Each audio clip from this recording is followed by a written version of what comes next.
Assalamualaikum warahmatullahi wabarakatuh. Halo semuanya, balik lagi ke channel Doni Mars. Di video kali ini, gua akan mencoba untuk menjelaskan mengenai apa yang disebut sebagai sederhananya sih bagan jenis kata, gitu ya. Jadi, tapi kalau menurut gue bagan ini sangat penting karena di dalam bagan ini sebenarnya segala sesuatu yang berhubungan dengan gramatika bahasa Inggris. Jadi maksud gue gini, kalau kita bisa memahami isi dari bagan ini, hafal dan paham ya, berkali-kali gue selalu tegaskan itu di beberapa video gue, hafal, nggak cuma sekedar hafal tapi paham ya mengenai materi yang ada di bagan ini. Nah, kalau menurut gue itu sudah selesai atau sudah beres gitu ya, sudah hatam. Berarti gramatika bahasa Inggris yang perlu kita pelajari untuk sekedar ya kebutuhan sehari-hari atau misalnya untuk kebutuhan sekolah gitu, kuliah, bahkan kemudian juga untuk kebutuhan praktek dan lain sebagainya. Jadi kuncinya ada di bagian ini sebenarnya. Kita paham dengan baik isi bagian ini, maka grammar ya selesai, beres. Jadi menurut gua memang ya cuma segitu-gitunya gitu. Nah, nanti dari bagian itu ya yang nanti akan gue jelaskan ini, nanti kita akan satu-satu tuh nanti akan kita pelajari tekniknya dengan cara yang lebih ringkas, lebih simpel, yang gue bilang di video awal, cara cepat atau metode cepat itu tadi.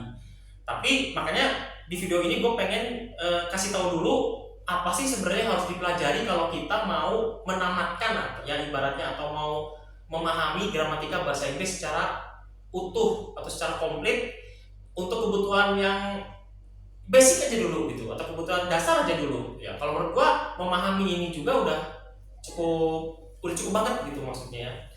Nah, oke.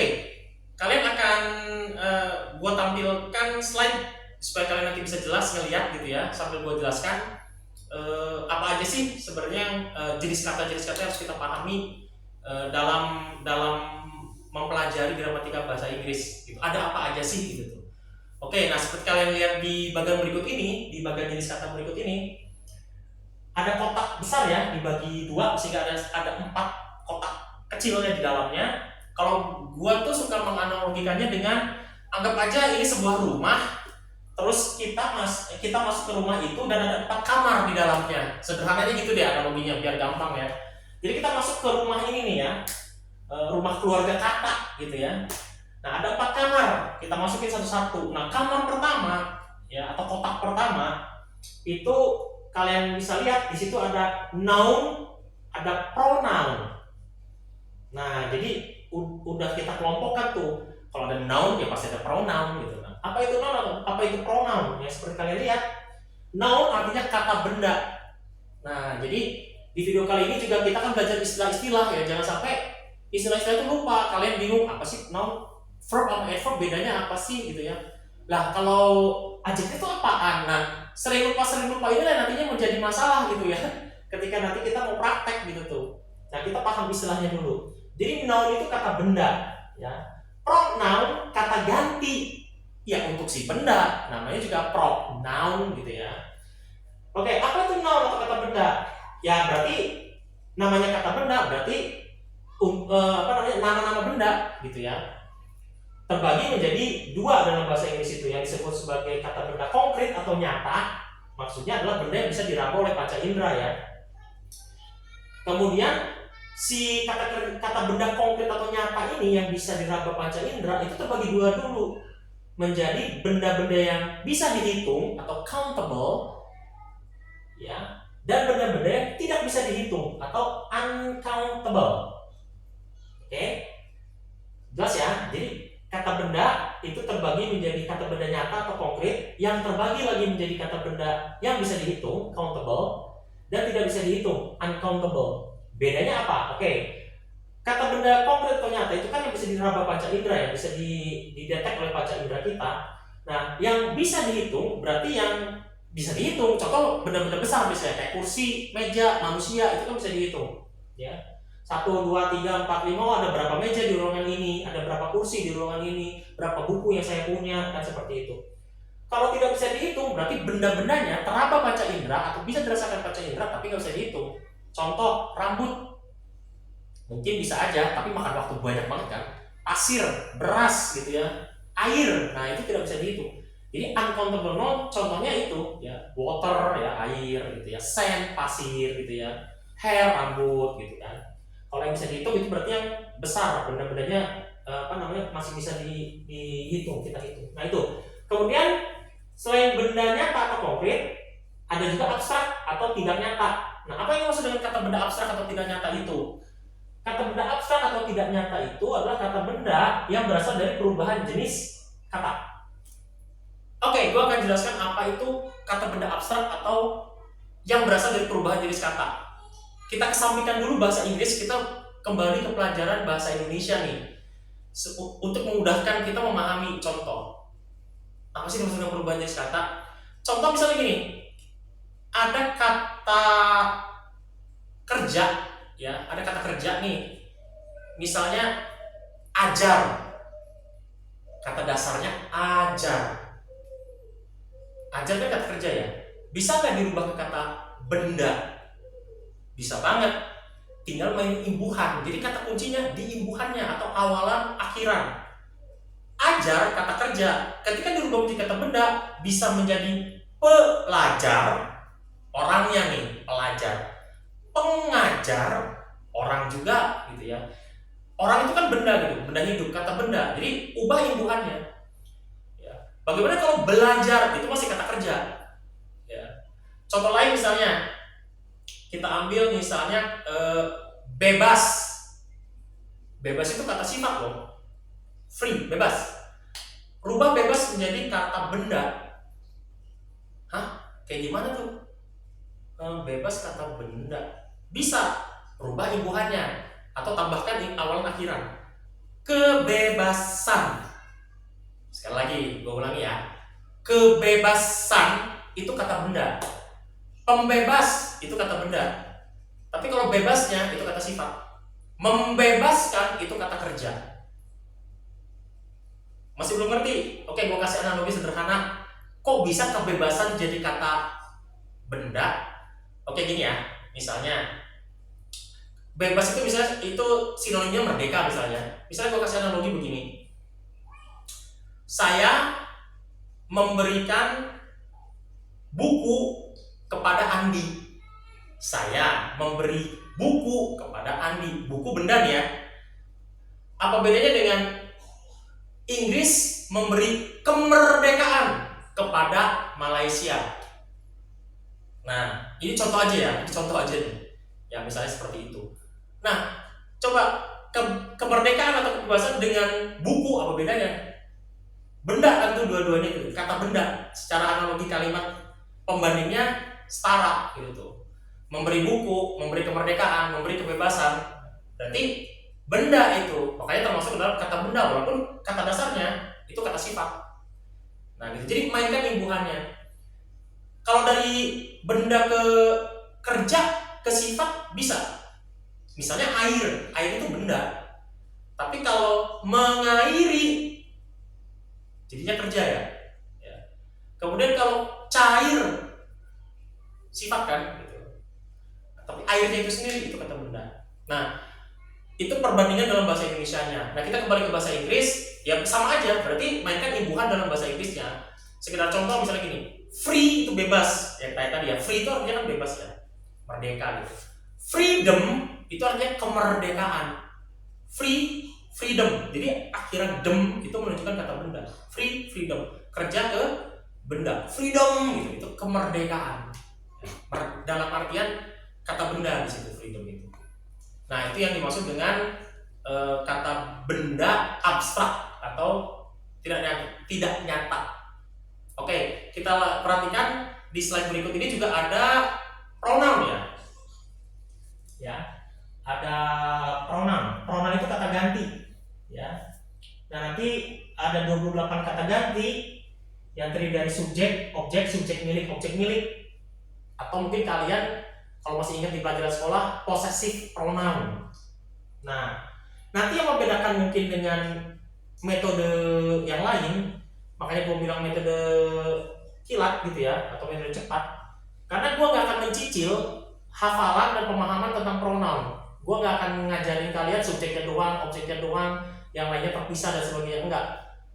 Gue akan latihkan secara lengkap kata ganti sehingga kalian bisa menghafal dengan mudah, dengan cara yang gampang gitu ya, mudah dihafalkan, mudah diingat, dan kalian akan memahami fungsinya gitu. Jadi kita akan berlatih apa itu pronoun nanti.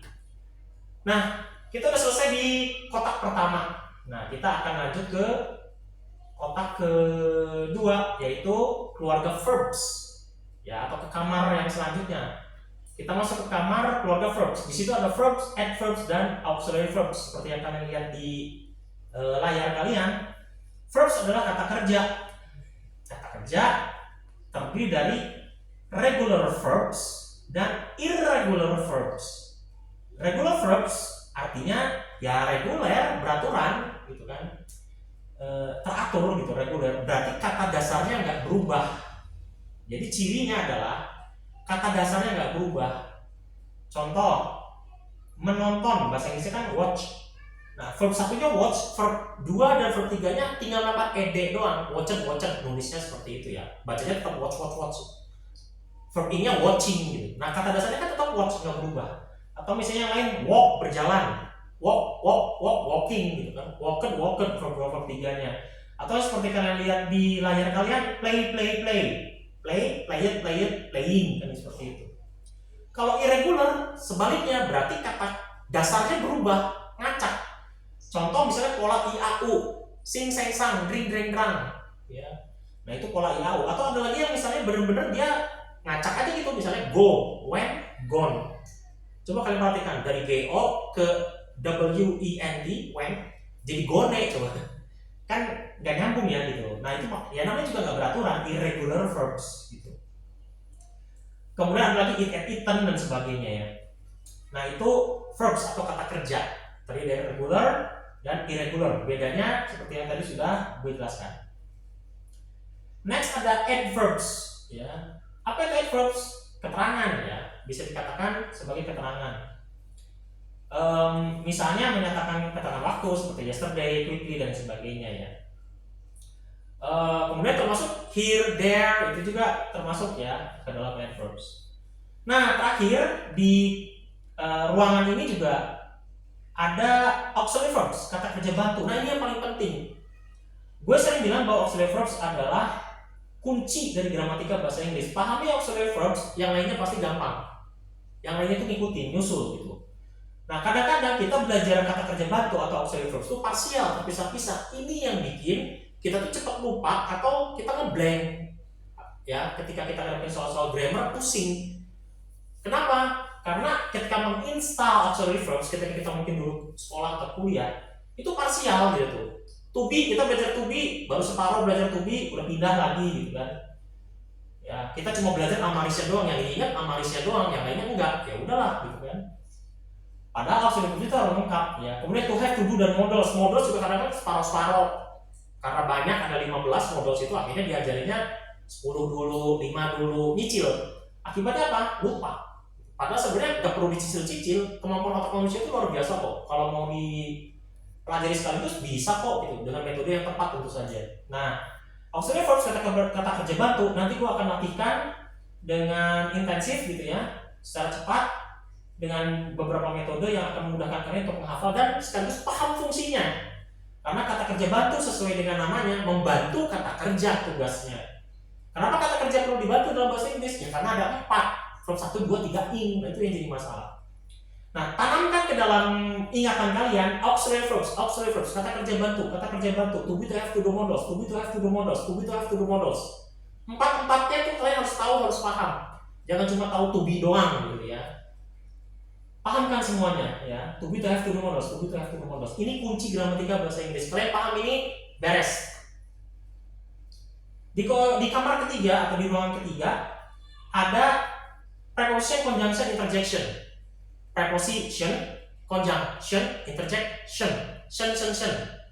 Kalau kalian perhatikan 4 kotak atau 4 kamar di bagian jenis kata atau keluarga kata ini itu udah dikumpulin sedemikian rupa sehingga mudah dihafal.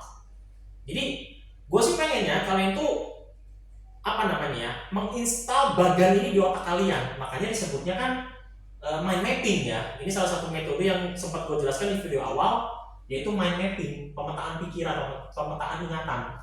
Gue udah berusaha membantu kalian untuk memudahkan. Kotak pertama noun pronoun. Kalau noun pronoun sama-sama ada nounnya. Kotak kedua ada verb, adverb, auxiliary verb. Verb, adverb, auxiliary verb. Ya, semuanya ada verbnya. Kotak ketiga shen. Preposition. Apa itu preposition? Kata depan. Conjunction. Apa itu conjunction? Konjungsi, kata sambung. Terakhir interjection, kata seru. Ya. Oke, gua akan coba jelaskan satu-satu. Preposition atau kata depan, cirinya gini deh yang gampang. Kan ada subjek tuh, ya. Subjek itu saya, kamu, kita, I, we, she, he, itu kan subjek ya. Yang dimaksud preposition biasanya sebelum subjek tuh. Ya, sebelum subjek itu biasanya ada kata depan. Contoh misalnya ketika, ya, ketika, kemudian misalnya apalagi ya kata depan, sebelum, sesudah, itu kata depan tuh. Kita coba contohkan dalam kalimat bahasa Indonesia ya. Misalnya ibu belanja ke pasar. Sebelum ibu belanja ke pasar, ibu memasak. Harusnya ke pasar dulu baru masak ya. Tapi ya itu seperti itulah kira-kira contohnya ya. Ya seperti itu. Jadi kata depannya di depan subjek gitu ya. Kemudian conjunction atau konjungsi, berarti dia di tengah-tengah menggabungkan dua kalimat misalnya. Konjungsi paling sering dipakai kan misalnya apa? Dan, itu paling famous ya, paling terkenal. Kemudian apalagi walaupun, meskipun, yang kalau dalam bahasa yang pun tuh, itu tuh biasanya masuknya ke konjungsi atau conjunction. Dalam bahasa Inggris banyak banget conjunction ya, after ya. Sebenarnya preposition sama conjunction banyak yang mirip ya, kayak after, before, and, when, while, ya, even gitu ya, even though, ya, although, ya, seperti itu ya. Itu banyak banget konjungsi. Nanti kita akan pelajari di pelatihan selanjutnya. Terakhir ada interjection. Apa itu interjection? Semua kosakata yang tidak termasuk ke dalam bagian jenis kata ini biasanya itu sifatnya spontan, tanpa uhuy. Misalnya wow, itu ekspresi. Jadi kalau itu lebih kepada ekspresi dong, bisa dibilang begitu. Kayak orang Inggris, orang-orang bule kan kalau ekspresi itu khas banget ya, misalnya wow, that's good gitu. Termasuk misalnya kata-kata kosakata seperti misalnya damn, you looks great tonight. Damn itu bukan makian by the way, tergantung konteks. Makanya dalam belajar bahasa pentingnya memahami konteks. Ini gua harus garis bawahi ya. Jadi belajar bahasa nggak bisa letterlock, nggak bisa by kamus gitu, nggak bisa. Kita harus masukin konteks di situ. Ada beberapa kosakata yang bisa kita pakai untuk konteks positif, ya. Tapi banyak juga kosakata yang bisa dipakai untuk konteks negatif. Jadi tergantung suasananya, di mana tempatnya, dan lain sebagainya gitu. Kita nggak bisa memakai satu kata itu untuk wah ini pasti buat maki-maki nih. Nggak juga begitu gitu tuh ya. Contoh kayak misalnya, mohon maaf, misalnya kata anjing itu kan nama hewan. Tapi ya biasa aja gitu. Tapi ketika itu dipakai sebagai sebuah makian, sangat bisa gitu. Sangat bisa untuk memaki gitu. Ya kalau untuk konteks seperti itu mah jangan kan anjing ya. Jambu aja kalau niatnya dipakai buat memaki ya bisa aja gitu tuh ya kan. Nah jadi tergantung konteks, kembali lagi bahasa tergantung konteks. Nah interjection itu banyak mengakomodir kosakata di luar bagian jenis kata itu. Ya artinya untuk menunjukkan ekspresi. Terakhir ada adjektif di kotak keempat atau ruangan keempat. Adjektif adalah kata sifat. Biasanya kata sifat melekat ke benda. Termasuk warna ya. Kayak misalnya white door, ya berarti pintunya berwarna putih. Big clown, badut yang besar gitu ya. Jadi si kata sifat itu biasanya nempel ke benda, mensifati si benda gitu ya. Termasuk warna itu tadi ya. Biasanya juga ciri khas kata sifat adalah walaupun tidak selalu, tapi hampir pasti berpasangan. Tinggi, rendah, panjang, pendek, baik, buruk, ya, basah, kering, itu biasanya seperti wet, dry, tall, short, ya seperti itu ya, big, small dan lain sebagainya. Nah, itu kata sifat. Oke. Nah, semoga penjelasan gua terkait dengan bagian jenis kata ya itu bisa tercerna dengan baik oleh kalian. Nah, nanti di video-video selanjutnya kita akan bedah lebih mendalam lagi ya, terutama auxiliary verbs ya, kata kerja bantu, karena di situ kuncinya. Karena kan intinya berbahasa itu kan menyusun kalimat, menyusun kata menjadi kata demi kata menjadi sebuah kalimat. kemudian kalimat-kalimat itu menjadi apa istilahnya, paragraf-paragraf ya, lalu kemudian menjadi sebuah cerita dan sebagainya. Dalam percakapan kan seperti itu ya, pertanyaan jawaban gitu kan, itu kan disusun sedemikian rupa. Nah, susunan yang benar dan tepat itu kan disebut dengan tata bahasa. Nah, itu yang mau kita pelajari sehingga kita ketika ngobrol itu nyambung. Nah, itu barangkali maksudnya. Oke, teman-teman, itu aja video kali ini. Mudah-mudahan bermanfaat buat kalian semua. Sampai jumpa di video berikutnya ya. Gue Nurmas. Assalamualaikum warahmatullahi wabarakatuh. Bye.